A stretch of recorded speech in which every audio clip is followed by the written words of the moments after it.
Selamat datang di podcast Senin Kawaii, menjadikan hari Seninmu lebih berarti.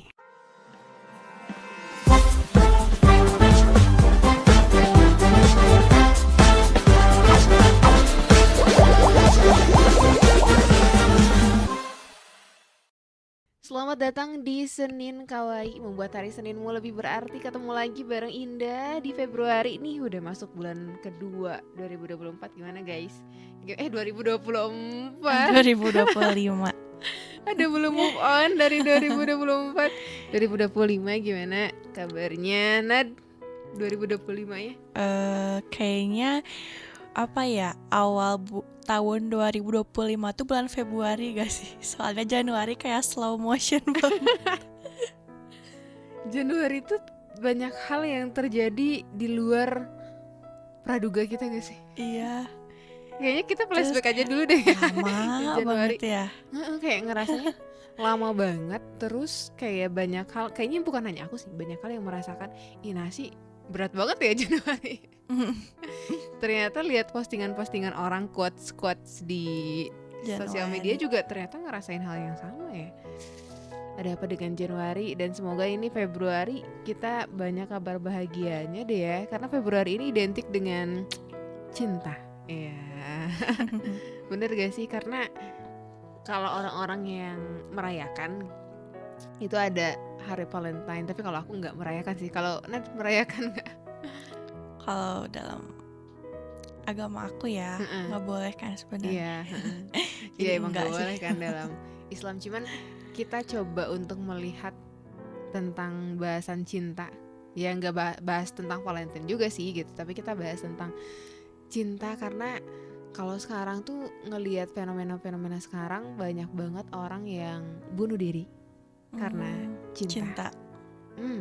Banyak banget. Nah, kalau ngelihat ya berbagai fakta di lapangan, yang kasus terakhir di salah satu kampus di Indonesia juga kan itu bunuh dirinya ternyata setelah diselidiki karena cinta juga, setelah cekcok dari berarti itu udah pacarnya. fix gara-gara berantem itu. Iya, kayak ini karena kan nggak tahu juga karena kan ditutup, kasusnya ditutup.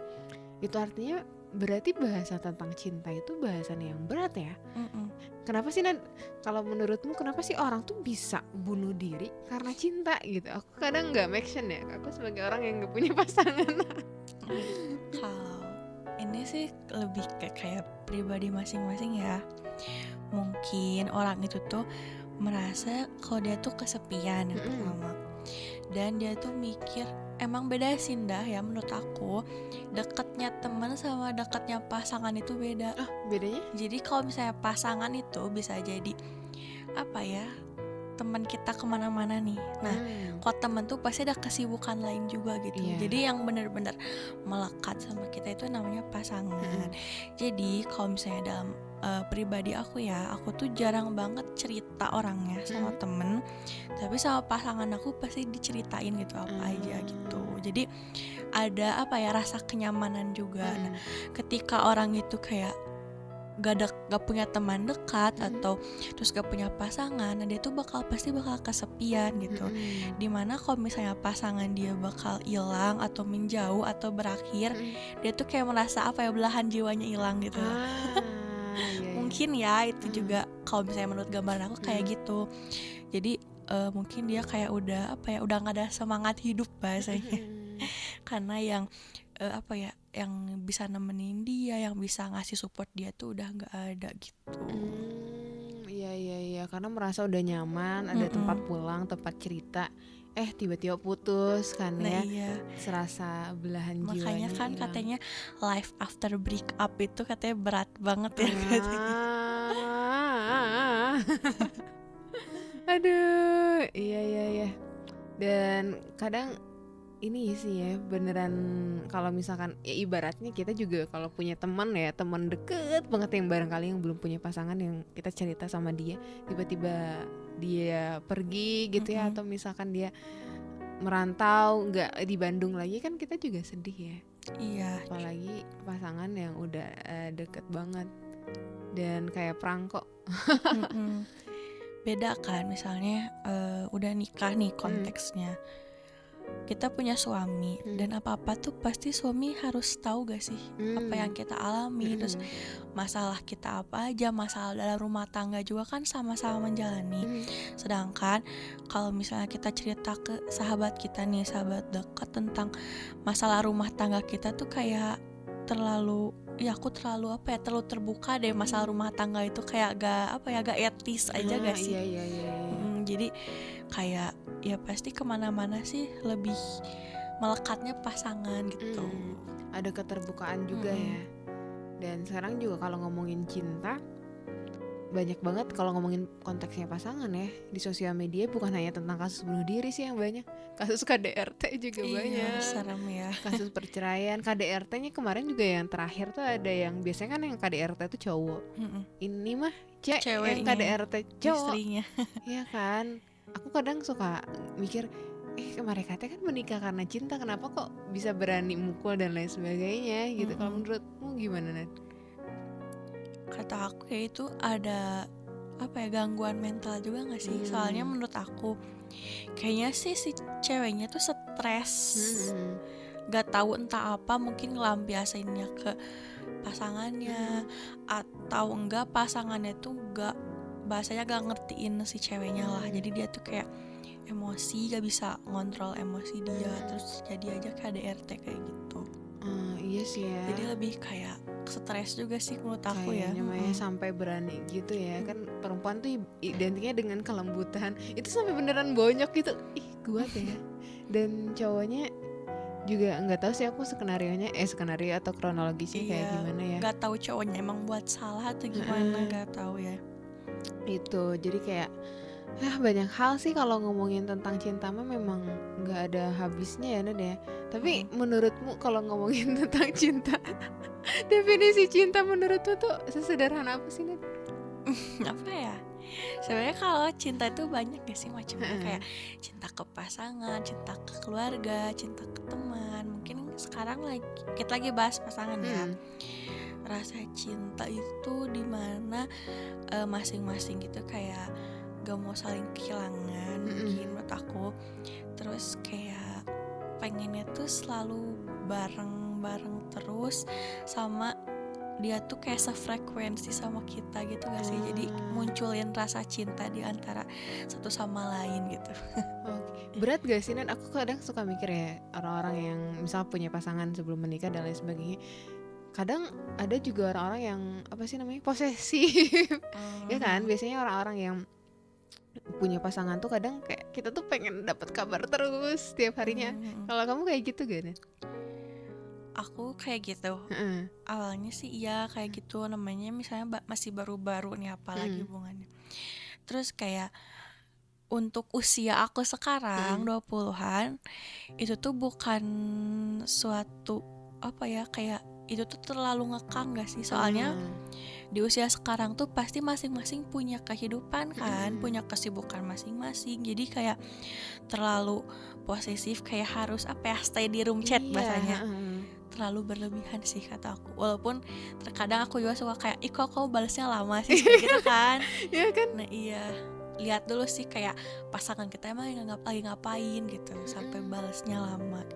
Terus kalau cewek tuh beneran ya, ini mah fun fact, kalau cewek tuh ketikan aja bernada.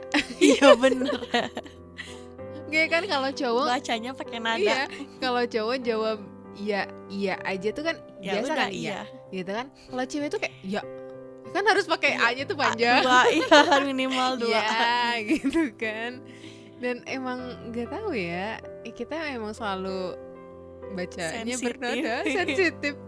Dan mungkin kalau udah punya pasangan merasanya ya harus tahu kabar pasangan tuh kayak gimana. Cuman kalau udah umur ya seginian mah setiap orang juga punya kesibukan masing-masing ya. Dan mungkin paling susah itu adalah menjaga ini guys, menjaga hubungan tetap harmonis dengan pasangan.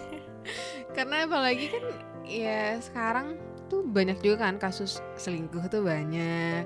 Dan gak tau ya fun fact-nya yang cewek yang selingkuhnya atau yang diselingkuhinnya itu biasanya tuh lebih cantik daripada selingkuhannya. Iya ya, kenapa ya? Pelakor tuh pada jalan. Iya kan? Pelakor tuh kamu bayangin pelakor tuh ini punten ya yang jadi pelakor. Ya, jadi pelakor tuh pasti lebih cantikan istrinya gitu, lebih cantikan pasangannya. Dan susah gak sih buat ngejaga untuk tetap harmonis, gak bertengkar? Atau bertengkar tuh sering ada gak sih, Nat? Pasti ada sih. Menurut aku pasti ya, pertengkaran ada. Cuma cara menjaganya tuh apa ya? Aku juga sebenarnya gak terlalu mendalam mengetahui cara menjaga keharmonisan pasangan. Cuma menurut aku kayak saling ngertiin, terus saling ngasih kabar lah, sesibuk apapun itu kamu tuh harus merasa kalau pasangan kamu tuh jadi prioritas kamu gitu. Kadang kan suka, kamu tuh kenapa sih nggak prioritasin aku gitu kan biasanya. Iya, jadi kayak mau lagi ngapain juga harus ngabarin lah bahasanya gitu. Terus kayak kasih mungkin love language yang dia suka, misalnya dia suka dipuji, misalnya dia punya sesuatu yang baru atau dia ngelakuin achievement baru, pujilah gitu pasangan kamu. Terus atau enggak kalau dia di saving gift, kamu bisa ngasih hadiah kecil juga walaupun gak mahal, tapi menurut pasangan kamu itu pasti bakal berarti banget gitu. Iya. Ya aku juga waktu itu pernah ikut kajian. Kan kajian pranikah. Gak apa-apa kan emang pranikah. Iya, kajian pranikah tuh bahas tentang ternyata salah satu cara untuk membangun keharmonisan antar pasangan itu kita pertama harus merasa saling beruntung gitu. Kayak aku tuh beruntung banget dapetin kamu dan kamu pun beruntung dapetin aku. Jadi nggak ada yang aku beruntung dapetin kamu tapi kamu musibah gitu kan. Nggak kayak gitu. Dan setelah kita merasa sama-sama saling beruntung, itu kita tuh penting banget untuk bahas ataupun paham tentang love language pasangan kita. Kayak misalkan kamu love language-nya apa, nanya juga misalkan, ya aku tuh suka banget dipuji kan, word of affirmation, atau aku tuh quality time banget, aku tuh pengen kalau kamu tuh sibuk beres liburan kerja tuh kita jalan-jalan kemana gitu walaupun kan. Misalnya nggak ke tempat bagus tapi kayak berdua doang bisa ngobrol, itu kayak ngebangun chemistry juga. Dan itu ternyata sepenting itu ya, paham untuk love language-nya masing-masing. Dan aku juga waktu itu pernah denger dan nonton juga di YouTube tuh kajiannya Dr. Aisyah Dahlan. Ternyata kita juga sebagai perempuan tuh penting banget buat memahami karakteristik cowok. Kadang kan kalau misal nih kita udah punya pasangan nanti, cowok tuh kan pulang kerja tuh kita tuh pasti kan pengennya cowok tuh sumringah gitu ya. Sumringah kita sambut pasangan kita gitu kan. Terus kita sumringah, tapi cowok tuh nggak kayak gitu Nan. Jadi kalau misalkan pulang kerja mukanya tuh pasti ditekuk. Karena kita tuh gak tahu gak sih apa yang dia hadapin sebelumnya juga itu, di hari itu. Ya betul, dan juga secara psikologis cowok tuh baru connect otaknya ketika di rumah tuh setelah 10 menit. Jadi kalau misalkan kata Dr. Aisyah Dahlan ya, kalau misalkan cowok kita senyum nih, terus pasangan kita datang dan pasangan kita nggak balas senyuman kita, itu tuh wajar karena cowok tuh connectnya 10 menit. Dan kita tuh kan kalau kadang cewek tuh kayak suka nanya bawel kan, kamu dari mana, kamu itu bakalan jadi apa ya namanya, jadi dia mumet gitu, jadi mumet, udah mah capek kerja, terus istri bawel lagi ya pas datang. Nah itu apa yang harus dilakukan, dilayarin aja, misalkan entah itu dibikinin teh kah, dibikinin kopi kah, jadi nanti connectnya baru 10 menit. Oh ternyata kayak gitu ya. Mungkin kenapa banyak orang yang misalkan banyak bertengkarnya karena mereka nggak tahu love language-nya, nggak paham ya. Misalkan aku tuh love language-nya word of affirmation, tapi pasangan aku tuh nggak pernah ngapresiasi aku. Atau aku tuh love language-nya giving memberi hadiah gitu kan, tapi pasangan aku nggak pernah ngasih hadiah kan, itu jadi bentrok gitu. Atau misalkan pasangan aku tuh physical touch tapi pasanganku tuh gak physical touch, kan kayak ya apaan sih, geli gitu kan. Jadi emang harus paham kayak gitu. Kalau kamu gimana Nan? Kalau aku kalau selama ini sih aku kayak ngasih hadiah di momen terbaik dia, misalnya kayak dia ulang tahun atau misalnya dia sidang skripsi atau gimana nanti. Terus aku muji dia sih kalau dia misalnya ngelakuin sebuah achievement yang bikin dia tuh senang gitu, pasti aku puji juga gitu. Atau dia beli barang baru, pasti bagus ya barangnya gini gitu. Jadi terus kalau misalnya barang baru itu kan, misalnya dia beli barang baru nih, aku puji, aku tuh selalu nanya ini keunggulannya apa sih, jadi bikin dia tuh kayak semangat ngejelasinnya gitu loh. Jadi kita tuh kayak kepo sama yang dia belinya itu. Jadi dia kayak kita tuh kelihatan interest gitu sama barangnya gitu. Menghargai ya, menghargai dan mengapresiasi, karena sejatinya manusia tuh seneng banget kalau diapresiasi, dihargai keadaannya, kondisinya gitu, dihargai. Dan cewek juga seneng kalau dikasih hadiah gak sih? Iya, walaupun bukan hadiah yang mahal ya, tapi kayak ini seneng aja gitu sih. Dan kalau physical touch kayaknya kalau aku tipenya bukan physical touch, gelian gitu. Gelian. Kalau temen kayak gini aja kayak ih apa geli. Astagfirullahaladzim. Jadi kita memang harus tahu lah ya. Kita jangan kalau cewek ya jangan nunggu cowoknya peka sih menurut aku.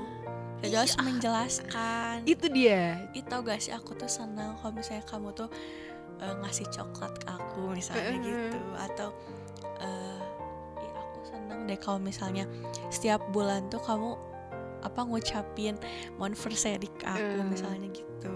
Terus atau enggak quality time, aku tuh seneng deh misalnya kalau tiap minggu tuh kita jalan-jalan, misalnya lari pagi atau gimana gitu. Kita harus harus bukan ngasih kode ya, ngasih kayak clue ya bahasanya ya. Jadi cowok juga ternyata dia tuh senengnya kayak gini gitu. Iya sih ya, kadang perempuan tuh pengennya peka tapi gak pernah ngomong gitu. Pengennya kayak dingertiin. Pengennya dingertiin, kamu tuh suka gak sih sama aku? Ini tolong ya yang suka sama aku. Aduh bener sih, kayaknya emang kebanyakan perempuan tuh pengennya dingertiin. Padahal mah laki-laki tuh kadang susah pekanya juga kan. Iya, karena kalau kata pasangan aku ya, kata cowok aku, laki-laki itu mikirnya logika, nggak pakai perasaan. Jadi kayak ya udah, kayak menjalani hubungan tuh ya udah datar aja gitu. Ya bener, laki-laki logis sih. Kalau perempuan kan perasaan banget ya. Jadi memang kalau ada sesuatu hal yang diinginkan dari pasangan kita, ya udah ngomong aja daripada nungguin peka-peka nanti kecewa kan ya. Gitu sih guys, pokoknya kalau ngomongin cinta memang agak panjang ya, tapi semoga apapun yang sedang kita lakukan, kita mencintai. Barangkali kalau udah punya pasangan, mencintai pasangan kita dengan setulus hati pastinya ya. Tadi pahami juga love language-nya masing-masing untuk menjaga keharmonisan keluarga, keharmonisan pasangan. Gak ada tuh yang berantem lagi dan merasa saling beruntung satu dengan yang lainnya. Kalau udah punya pasangan teh jangan nengok kanan kiri lagi gitu. Gitu sih. Kayak gitu sih kalau dari aku. Dari Nad, ada lagi yang ingin disampaikan? Mungkin kayak semoga kamu tuh punya rasa keberuntungan deh sama pasangan kamu gitu. Jadi di situ kamu bakal ngebangun kesetiaan kamu juga dan rasa cinta terus menerus sama pasangan kamu gitu. Oke, setia itu paling penting ya. Bukan setiap tikungan ada, bukan. Setia satu aja guys, jangan nengok kanan kiri. Kalau udah klik sama satu orang, udah satu aja. Walaupun ada kekurangannya pasti kan ya. Kalau kita udah kenal tuh pasti kebuka banget tuh kan, kekurangannya pasti ada aja. Tapi ya tadi kita harus sama-sama merasa saling beruntung. Kalau ganti lagi juga kan belum tentu lebih baik dari dia. Gitu. Itu sih guys yang bisa kita obrolin di Senin Kawaii hari ini. Semoga menambah semangat, bukan semangat bercinta ya, semangat untuk mencintai setiap orang yang perlu kita cintai. Ya khususnya gak harus juga dengan pasangan ya, tapi keluarga, ya cinta kepada Tuhan, cinta kepada Rasulullah kalau kita sebagai seorang muslim. Dan kita akan ketemu lagi di Senin Kawaii pekan depan. Sampai jumpa. Dadah.